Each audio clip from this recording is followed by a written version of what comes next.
the basic, of the means of the engagement. But if we search on internet, also WHO talk about patient engagement and explain. There is a document. If you search on patient engagement, WHO, you can find a document about patient engagement analysis.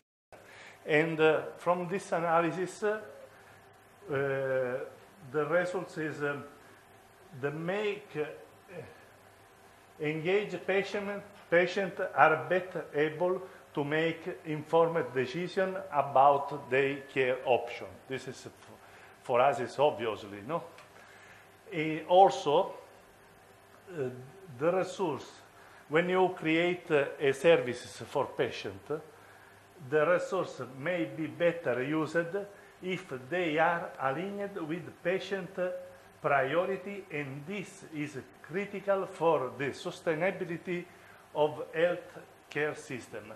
Then it's important to involve patient, not also to just to involve patient, but because if you use and work with the patient, it's possible to reduce the cost of the healthcare services. During the last 5-10 years, you hear many times patient centricity, patient engagement, patient empowerment, and including many words about patient engagement. If you search, I find on internet a research in 2015. The researcher find on google.com with the patient engagement word 16,300 new items, papers and documents and blog to talk about patient engagement. This is increase the number of the use of the patient engagement like a modality to use these terms. But patient engagement is only fashionable terms, or this is a reality?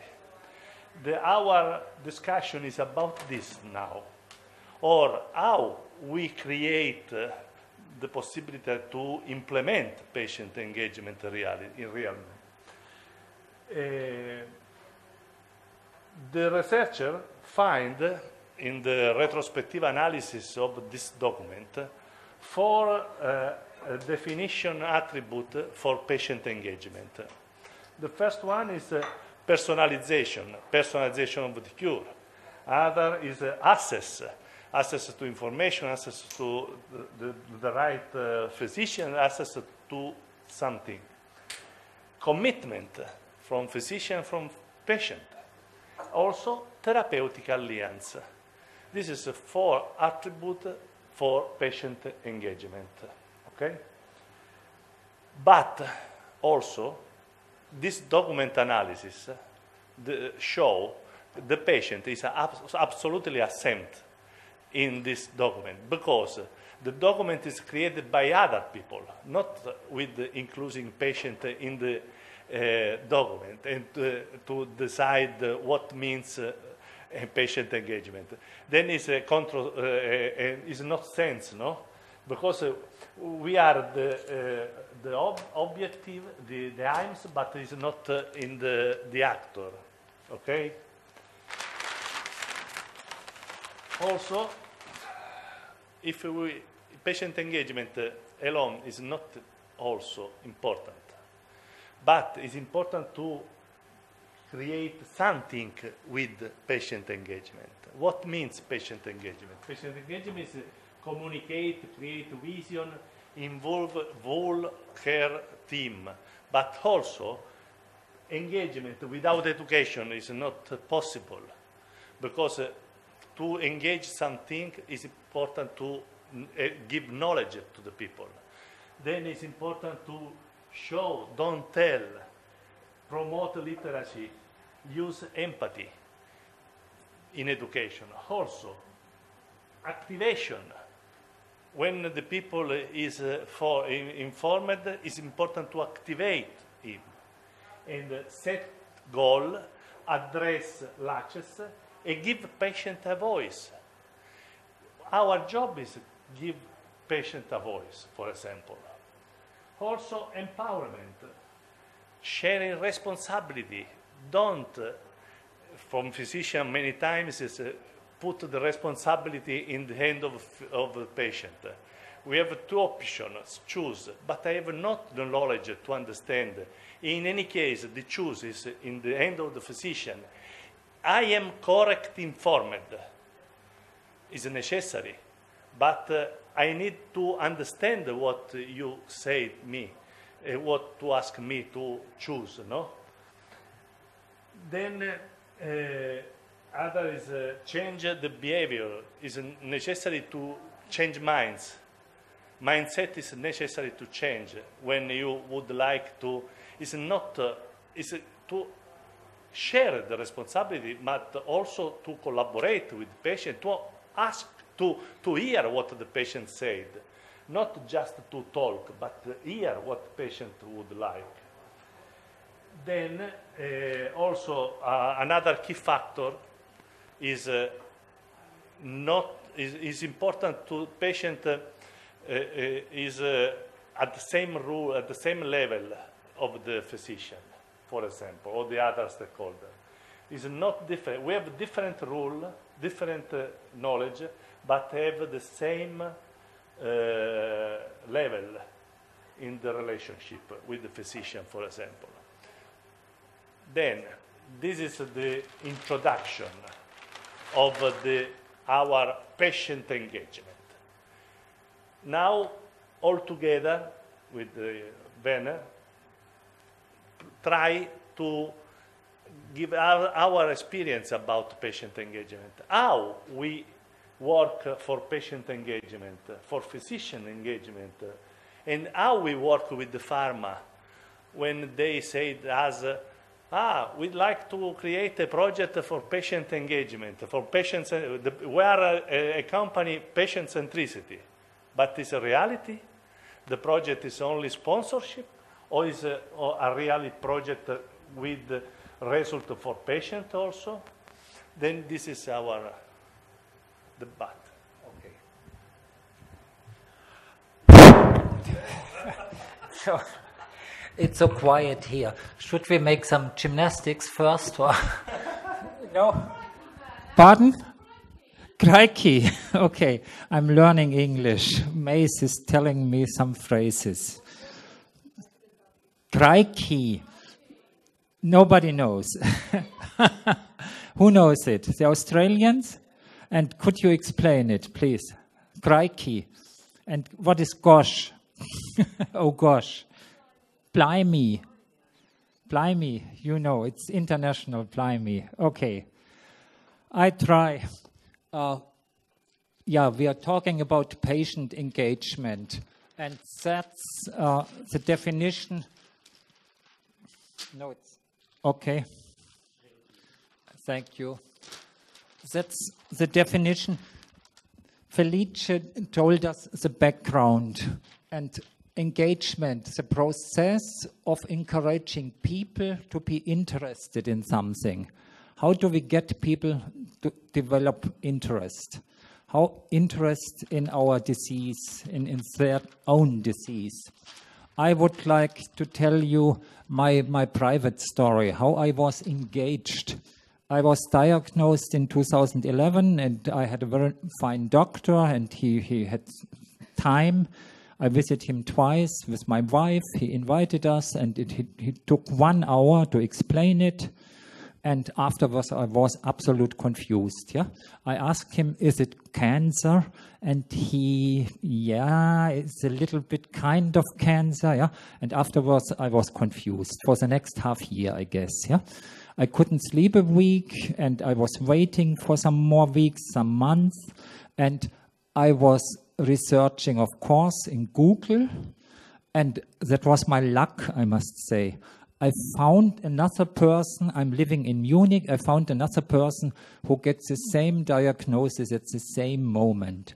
And the other person, Richard, he was a retired teacher, and Richard loved to build small groups.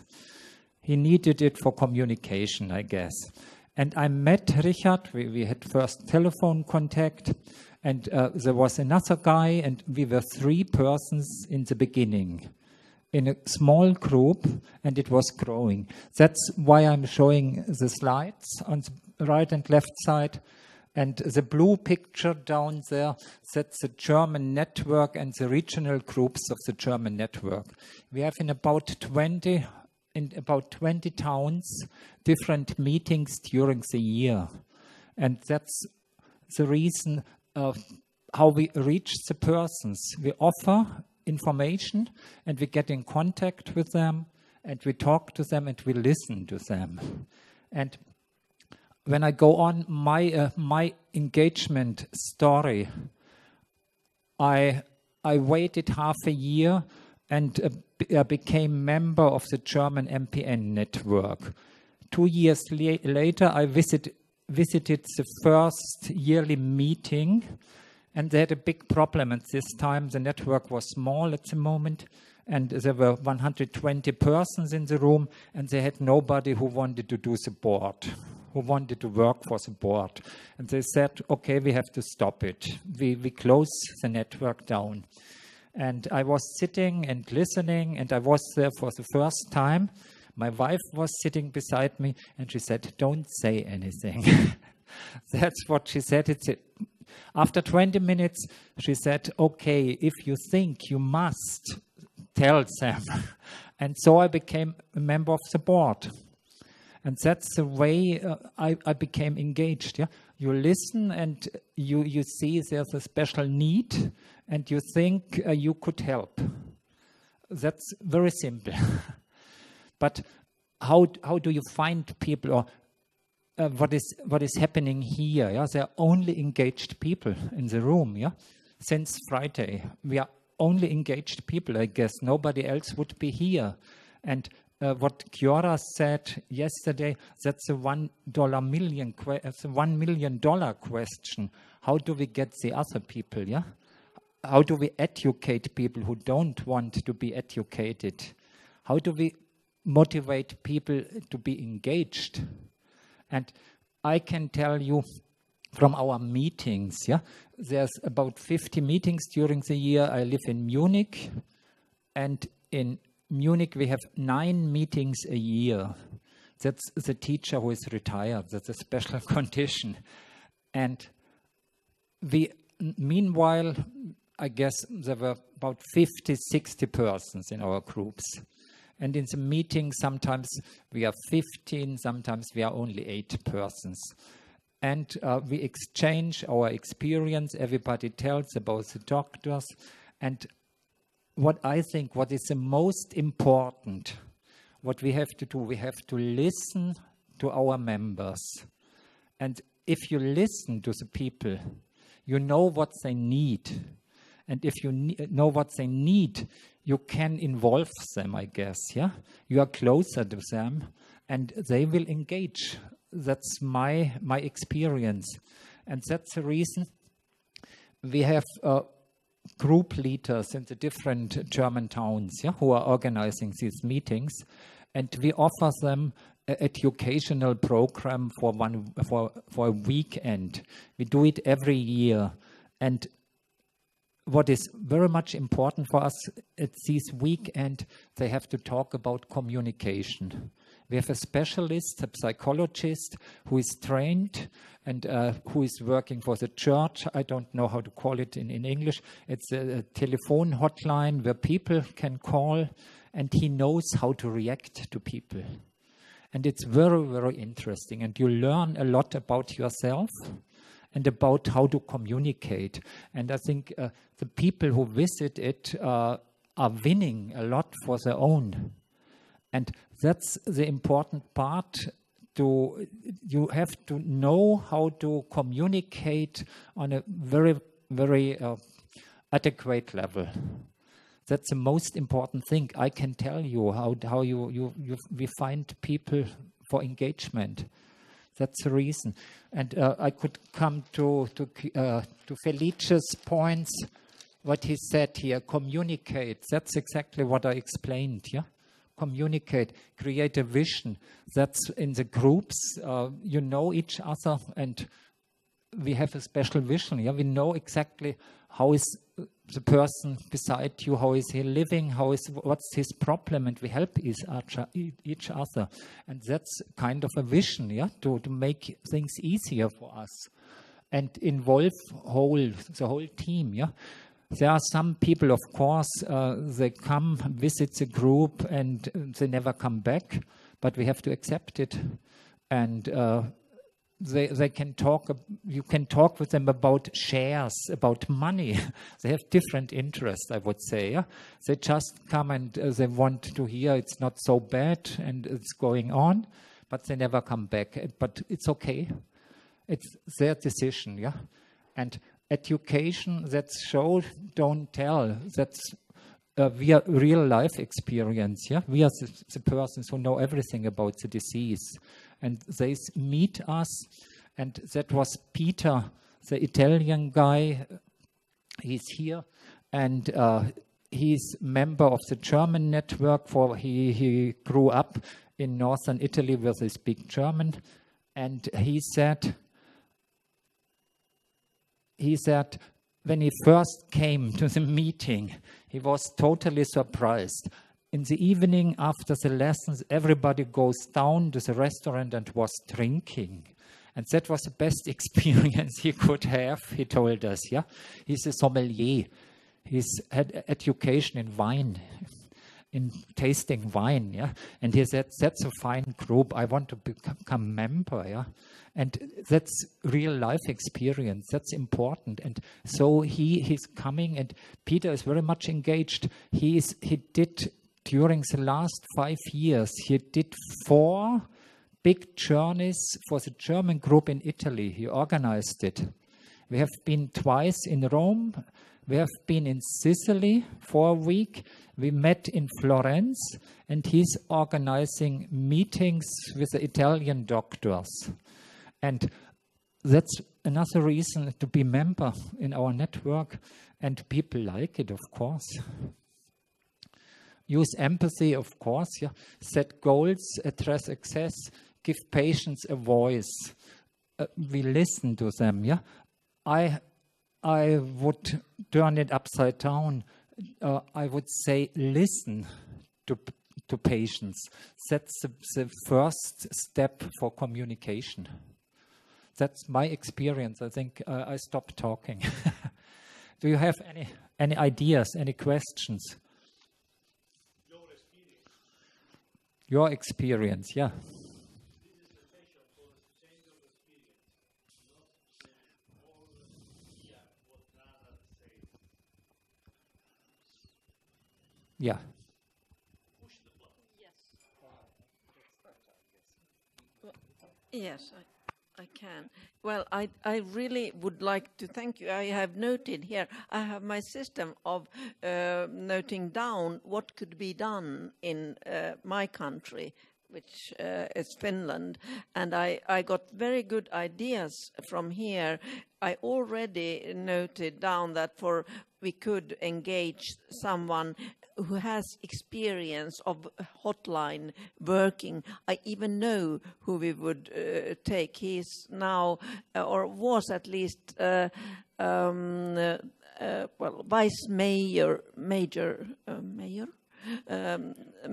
in Helsinki, and he's a doctor of psychology, and he has been working for years on a hotline, and to engage someone like this.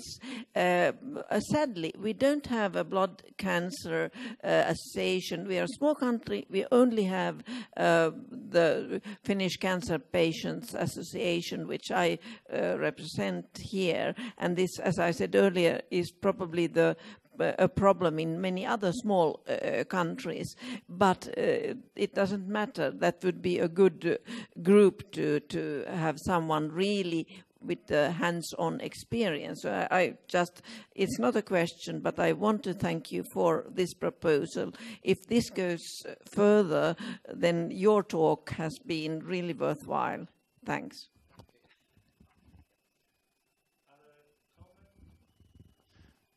We had another idea, John told us, and he said, we are patients and we have to be patient. And that's important for the engagement, I guess. Yeah, it's taking you have a lot of time, I guess, and don't put pressure on the people. Just make offers, and if you have a nice communication, they want to more. They want to know more about it, and that's one of the points, I guess. Yeah, and that's what Brian Kaufman yesterday said. It's one step after the other, yeah? Maybe it's like playing chess. You think for the next 2, 3, 4 turns, but you don't know what the end will be. And you hope you win. And a sports moderator told us it's like if you're running over hurdles, you concentrate on the first, otherwise you will fall if you think on the next, yeah? You always concentrate on the hurdle in front of you. That's the problem. It's not so easy. Okay. Hi, my name's Andrew from Leukemia Foundation in Australia. I guess I can share my experience running patient and family support groups in the capital city. I guess, like you said, it's important to allow them the time, and like you mentioned about setting goals.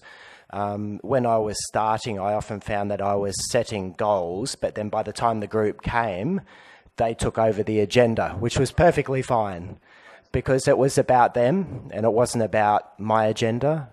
However, often when you're starting a group, you may feel a bit disheartened that there's not a lot of input in the book because I guess people don't know each other and they're trying to develop relationships. So it's good to have your own goals to take with you, and if they don't offer up any suggestions, so you can give suggestions, but they really important for them to take hold of it, so they have ownership of the group. And I think if they feel in control, have ownership of the group, then people will want to come, and they'll feel empowered. So, yeah. Yeah, that's the same experience. Yeah, you have to listen to people, and they won't give you the themes. You have to talk about it, and that's their own group now. And that's very important, I guess. Yeah. Yeah. Danke. Should we? No. Okay. I have my microphone. 4 minutes. Okay. I have got 4 minutes. Okay. In Barbados, as I say, I've access to the hematology clinic where we will go in and speak with our patient, counsel them, and you will have patient will tell you, I don't want to know. We just listen, and we give them that time to come to grips with their situation, and you'll be surprised when you'll just hear, I would like to speak to you, Mrs. Grimes. And we will take them to where we go, and we'll have a real good dialogue then. And basically, this is what you have to do with those patients or those persons who don't want to know. You just give them their time, and you will meet them, or they will meet you on their term. And you could open up your dialogue then to speak with them and give them the information that you want to give to them, and let them put their input into where they want to go. Yeah. But I think it's all a problem of good communication. Yeah. That's the most important part if you are working with people, and especially in our cases, I guess. Yeah. And that's the reason why we make education with psychologists who are trained, and and it's very surprising. We are doing small works with him, and you are very much surprised how you react, how wrong you react in some cases, yeah, and what would be better, Exactly. and what is happening in communication sometimes, and it's an art, I guess, yeah, or it's you have to be very much trained for fine communication. Well, does your organization has privilege to get into the hospital and speak with does your organization has the privilege to go into one of your local hospital For meetings? Because when we go to educate the patients, to find what their needs are, to counseling, because we have a counseling team, and to work with the doctors and staff in the clinic, because we get the information. Sometimes we get information about the patient that the patient don't know that we have in that sense. So we have to work around the issue, because if that patient doesn't want to know, we know what is the matter with them, but you just have to work around the situation to get in there. And that is because the doctors and the nurses in that department, not the hematological department, trust our organization to be able to speak with the patient and give them the information that they don't have the time to give them. Yeah? No, that's not the same situation in Germany. Maybe it's too big. There are many university hospitals, and some hospitals we work with the doctors. And in Germany, there's a specialized group of hematologists who are very much interested in MPNs, and it's called the German Study Group for MPN. It's kind of research exchange between the doctors, and they meet 3 times a year. And we are invited. Some of our board members are invited, and we have connections to them. And they can recommend us. Sometimes there's a special patient, or we recommend the patient. There's a special doctor. It's close by, and that's the way it works. Okay. But it's too big, I guess. To manage it more closer. Okay. What I was because I'm not looking at the size of the country, because you do have local hospitals within a province or whatever, a city where, So, I mean, it was a privilege for us to be able to go into the hospital, in the department itself, to be able to interact with the doctors, the nurses, the patients in that manner. So you're very lucky. We are lucky, Okay. It's my experience in Italy. We work very close with the physician. When organize a meeting for patient, we don't organize only for patient, but patient and physician together. For example, organize in a region of Italy, the meeting, we invite all physicians on a specific disease in this region. And we make the agenda, ask to physician to give us the information, update, the last update on disease for patient, obviously, quindi sample, not complicate, in Italian language. And after, all the patient, 200, 250 people, ask question to physician. And physician reply to the question and give update. Sometimes physician, the first time when I invited to I join our meeting, he said, no, it's not important. Also, my patient is not interested in this meeting. After the meeting, many times they come with me and said, thank you. I learned many things. It's very important for us to understand the point of view of the patient, because they understand the reality question. They suppose the patient have all knowledge. Because it's the whole system. I am the physician, you are the patient. You follow my prescription and don't touch anything. But it's not correct.